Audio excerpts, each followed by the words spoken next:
आपने बुलाया था बाबा साहब, मुझे कोई बात करनी थी आपको। बैठो।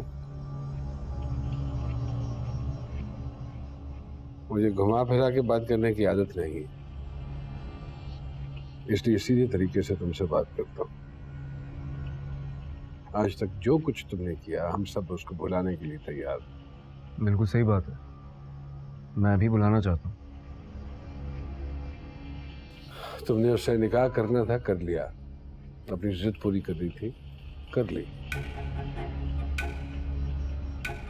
2-4 दिन के लिए अगर और रखना चाहते हो तो मुझे कोई एतराज नहीं। उसके बाद जो उसके पैसे बनते हैं उसको दे के फारिग कर, बाकी मैं संभाल लूंगा।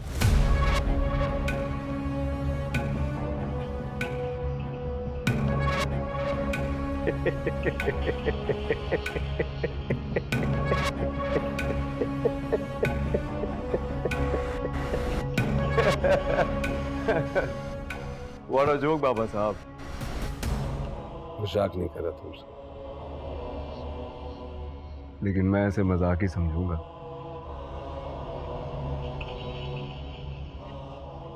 कल तक जिस लड़की के लिए जान दे रहा था ना मैं,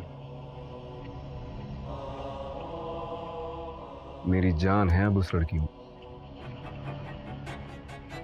आप लोगों के लिए बेहतर यही है कि जितना जल्दी हो सके उसे एक्सेप्ट कर ले, क्योंकि अब वो मेरी है।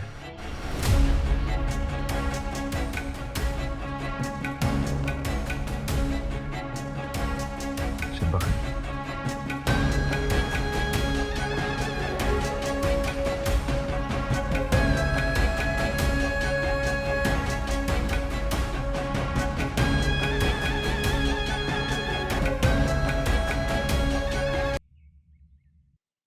अच्छा, उससे कहो कि आधे घंटे में मेरे घर आ जाए, मैं यहीं मिल लूंगा उससे। फरवा मेरी बात सुनो, फरवा ऐसे नहीं हो सकता। मैं कह रहा हूं ना, बात करूंगा मैं। नहीं रुक रही मैं। बात समझने की कोशिश करो प्लीज। कहाँ जा रही है? घर छोड़ के जा रही है बाबा साहब। मैंने इसे समझाने की बहुत कोशिश की मगर नहीं मान रही। आप तो जानते हैं ऑफिस के 50 मसले होते हैं। मैं वो सारी चीजें देखूं या ये परेशानी रोज देखूं?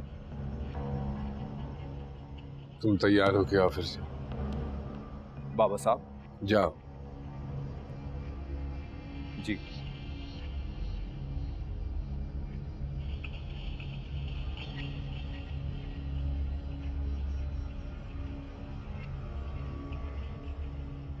क्यों जा रही?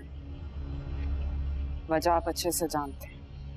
हमारे घर की रवायत नहीं है कि घर की बहू बेटियां घर छोड़कर जाए। इस घर की अब कोई भी रवायत नहीं है।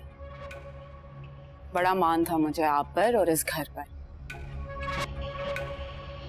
शमशेर उस लड़की से शादी कर कर यहाँ पर ले आया और हम सब की तरह आप भी खड़े देखते रहे। शायद अब इस घर में सड़क छाप लड़कियां रहेंगी, इसलिए मैं नहीं रह सकती। अगर तुम्हारी वजह खत्म हो जाए तो? कोशिश की थी आप, नतीजा सामने आ गया। बुलाया है उसके बाद, ले जाएगा वो अपनी बेटी को यहाँ से। ऐसा नहीं होगा बाबा साहब, वो कितने चालाक लोग हैं, आप सोच भी नहीं मैं सकते। क्या सोच सकता हूँ और क्या नहीं सोच सकता, इसके लिए तुम्हें सोचने की जरूरत नहीं है। किस्मत बार बार साथ नहीं देती है। तुमसे कहा ना कि उसका बाप आएगा, उसको मजबूर करेगा और यहां से ले जाएगा। तुम जाओ अपने कमरे में। मैं उम्मीद कर रही हूँ। जाओ।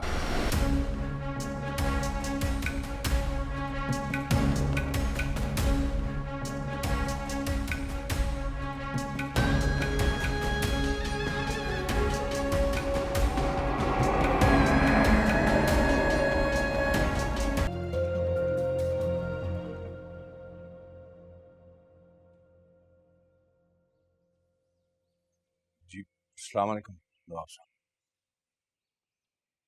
बैठे।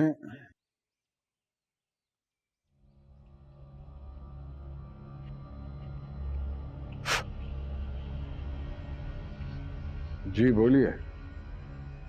नवाब साहब, मैं सिर्फ इतना कहने के लिए हाजिर हुआ था कि मेरी बेटी जो है सैलरी कितनी है आपकी?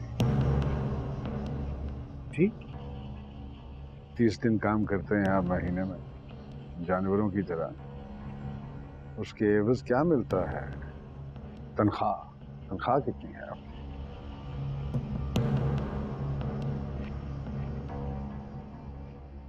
75,000। बस।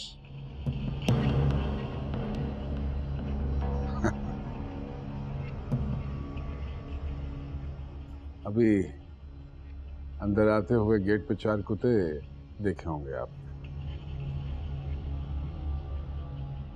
मेरे इन 4 कुत्तों का खर्चा आपकी सैलरी से कहीं ज्यादा है हर महीने का।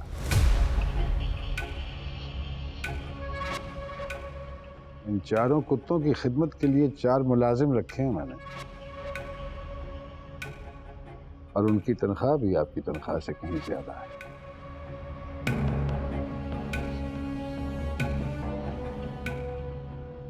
क्या सोचकर आपने मेरे मासूम बेवकूफ बेटे को अपने जाल में फंसाया? तो आप साहब, आप हकीकत नहीं जानते। ये निकाह आपके बेटे ने जबरदस्ती बकवास है। इल्जाम लगा रहे हैं मेरे बेटे पे आप।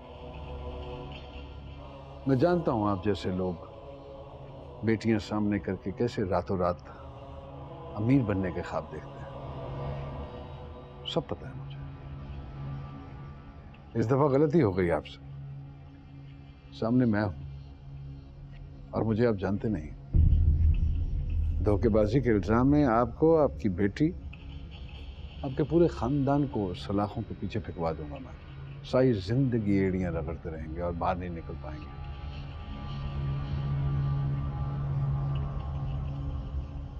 दो टके की हैसियत नहीं है और चले हैं हमारी नस्ल खराब करने।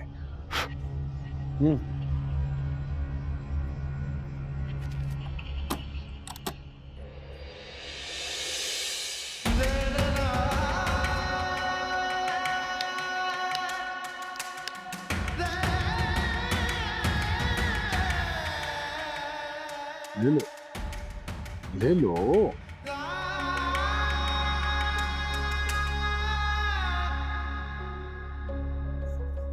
इसी के लिए तो ये ड्रामा रचाया है तुमने। क्या हुआ? क्या सोच रहे हो? सोच रहे हो कि तुम्हारी बेटी शादी के बाद इस घर की बहू बनेगी? मेरे जीते जी तो मुमकिन नहीं है ये। 2 दिन हैं तुम्हारे पास, 2 दिन। अपनी बेटी से कहो कि मेरे बेटे से खुला ले ले, और अगर ऐसा ना किया तो पूरे खानदान का वो हशर करूंगा कि सारी जिंदगी याद रखो। सड़कों पर भीख मांगोगे तुम, तुम्हारी बेटी, पूरा खानदान, और कोई भीख नहीं देगा।